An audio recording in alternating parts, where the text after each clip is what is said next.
Hello everyone मु रंजन पुणी थे स्वागत जनइबी आम यूट्यूब चैनल स्टडी रूम को। सो पिला माने आज भिडियो रे आमे आलोचना करिबा तमरो जो दशम श्रेणी साहित्यर पद्य विभाग रे द्वितीय जो पद्यटा रही सी हूँ तुम भीमक सिंहनाद अड़ी शारदा दास द्वारा लिखित बहुत सुंदर यहाँ कविताटीए। तो से कविताटी को तो आम अलरेडी पढ़ी सारी या पूर्व भिडियो रे तुमको यार 1 नंबर रु 19 नंबर पर्यंत जो सर्ट टाइप क्वेश्चन गुड़ाक था डिस्कस कर नहीं। तो आज भिडियो रे आमे तार सरलार्थ को आलोचना करिबा जो भी सरलार्थ गुड़ाक रही तीनटा पाखपुखा अच्छी तो से आम डिस्कस करवा केमिति सुंदर भावे सहजरे तुम मैंने सरलार्थ को अटेंड कर से तार ट्रिक कहीदेवी। तो वीडियो को लास्ट जाए देखो और वीडियो पसंद आसे लाइक कर चैनल जदि नुआ अच्छा ताले सब्सक्राइब करके बेल नोटिफिकेशन को ऑन कर नियो। ठीक अच्छे बोले। तो 20 नंबर प्रश्न होची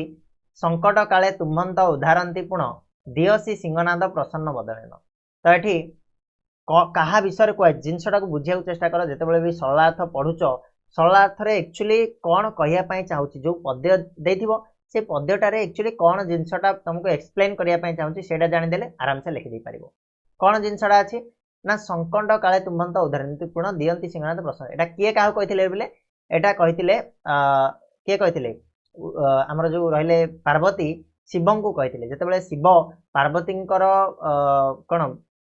माने पचारि जे भीम आमको सिंहनाद मागुची ताले सिंहनाद मु देवी कि नहीं जिनसटा पचारा पर पार्वती जिनसटा कहते। ठीक अच्छे जे तुमर जिते संकट थिला जितेबाला अश्लेषा दैत्य पर्वत को उठेकी नहीं जाऊला से भीम तुमको रक्षा करते तेणु संकट काल तुमको उदाहरती तेणु सिंहनाद मैंने तुम्हें सत्य मना इच्छी कि जो सत्य कर वर दब बोली तेणु तुम सिंहनादटा प्रसन्न बदन में खुशी खुशी दे दियो बोली से कहते। ठीक अच्छे। तो सरलार्थ जो लिखुच फास्ट पद आ सेकेंड लास्ट पद को निहाती रखिब इनवर्टेड कमा भितर मझे डट डट डट रोटा आम रखिले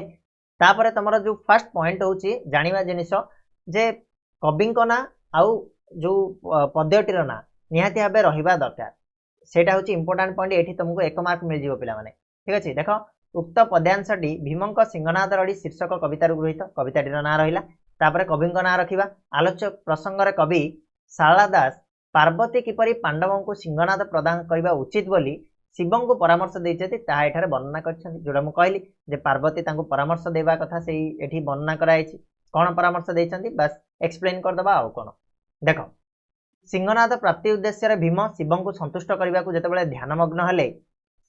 भीम ध्यान में ईश्वर आसन पूरा टलमल होगा लगिला। ठीक अच्छे। से जो कैलाश पर्वत पूरा थरिबा लगिला तो त्रिकालदर्शी शिव कौन कले भीम ईर्षा विषय में अवगत हेले जापारे से एथिपाई पत्नी पार्वती परामर्श ग्रहण करने को कौन कले ना इच्छा प्रकाश करते पार्वती शिव को स्मरण कराईदे जे पूर्वे भीम किपरि कैलाश पर्वत को अश्लेषा दैत्य ठारू उद्धार करते। ठीक अच्छे। से विषय जिते कहला कौन है ना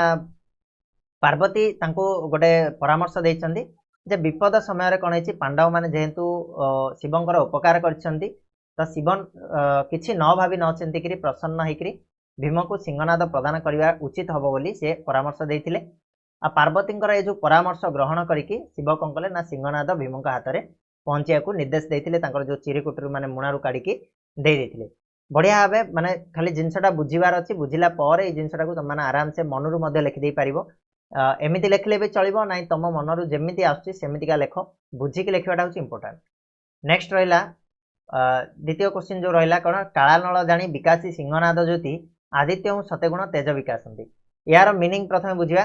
जे जो रहा तुम कौन सरलार्थ जो मुझे कहली कौन दीटा जो पद्य देता बुझाटा हूँ इंपोर्टाट। तो कौन ये अच्छी देख कालानल जानी विकासी सिंहनाद ज्योति आदित्य सत्यगुण तेज विकास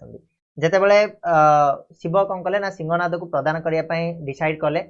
चिरकुटर बाहर कर सिंहनाद को पठेले तो सिंहनाद को सेते सी गोटे आज्ञा देते जे भीमर तू कौन करू ना 3टा रड़ी संभालू से समय कौन है ना जो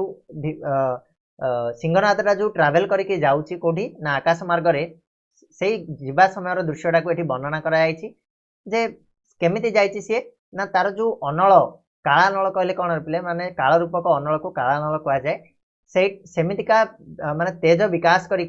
माने आदित्य कहले कि ना सूर्य ठारू 100 गुण तेज विकास करी सिंहनादटा आकाश मार्ग में जाऊँगी सी गला बेले पूरा मर्त्य भूमंडल कौन है ना पवन बहवा लगी पूरा एपट सेपट माने बहुत किसी जिनस घटना घटुचे से विषय ये वर्णना कराई आम लिखा केमिति जमी तुमको मुझे कहली जे फास्ट जिनसटा तुम मैंने पूरा घोषिकी रखिदियो एटा सब लिखो जे उक्त पद्यांशटी भीमंक सिंहनाद रड़ी शीर्षक कवितार गृहीत तापर तुम कवि ना जे आलोच्य प्रसंग में कवि शारदा दास शिवंक सिंहनाद विषय वर्णना कर जो शिव सिंहनादटा ट्रावेल करुला आकाश मार्ग में कौटी की व्यास सरोवर निकट को जीव से विषय ये वर्णना कराई तो यहाँ को बास एक्सप्लेन करवा दि चारि पदर एक्सप्लेन कले होगा कौन शिवंक आज्ञा पाई सिंहनाद गति कला बेले समग्र मर्त्य भुवन कौन है प्रचंड बेगर पवन बहवाक लगिला सूर्यंक ठारू 100 गुण तेजरे ज्योति प्रकाश करी आकाश मार्ग में सिंहनादरा कौन करथिला ना गति करथिला तो सिंहनादरू भयंकर अग्नि निर्गत होई चारिआडे विच्छुरित होतिला आ या क्रमश व्यास सरोवर तीर रे जाकी उपनीत हेबाकू अग्रसर होला माने पूरा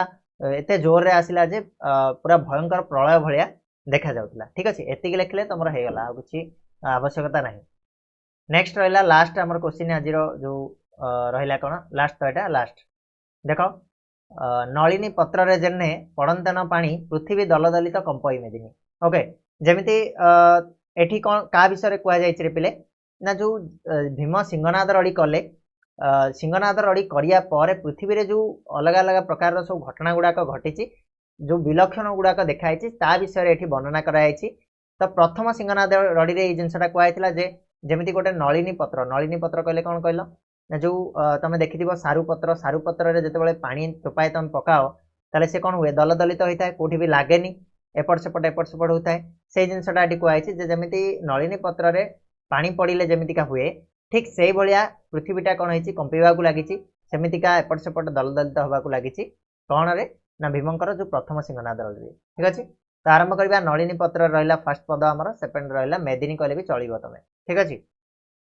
तापर जमी लिखुच उक्त पद्यांशटी भीमक सिंहनाद रड़ी शीर्षक कवितार गृहीत यहाँ तो पूरा घोषी दियो यहाँ ये पाठपाई पूरा कन्स्टाट रहा आलोच्य प्रसंग में कवि शारदा दास भीमंक प्रथम सिंहनाद रड़ी पृथ्वी रे की विलक्षण देखागला ताहा वर्णना कर प्रथम सिंहनाद कौन कौन होता पिले ना सिंहनाद प्राप्ति पर तो जो फर्स्ट सिंहनाद रड़ीटा सी देले ओठर लगे जो प्रथम थर फुंकिले से कौन है ना प्रचंड शब्द समग्र पृथ्वी कौन है ना थरहर होगा लगिला जमीती गोटे नलिनी पत्र रे पानी पड़े जमी एपट सेपट होता है ठीक से भाया कौन है पृथ्वीटा थरिबा लगिला ए प्रकार वर्णना अति रंजित मन होते महाकाव्यिक दृष्टिकोण वर्णनाटा प्रासंगिक और उपयुक्त बोली कहि माने ए जिनसटा तुमको लगुव जे एक्चुअली एटा असंभव ए जिनसटा केबे संभव नुह किंतु प्रकृत में तुम जो देखिबो कवि दृष्टि एटा निहाती भाबे बहुत मनोरंजनकारी आउ ए जिनसटा होची कोन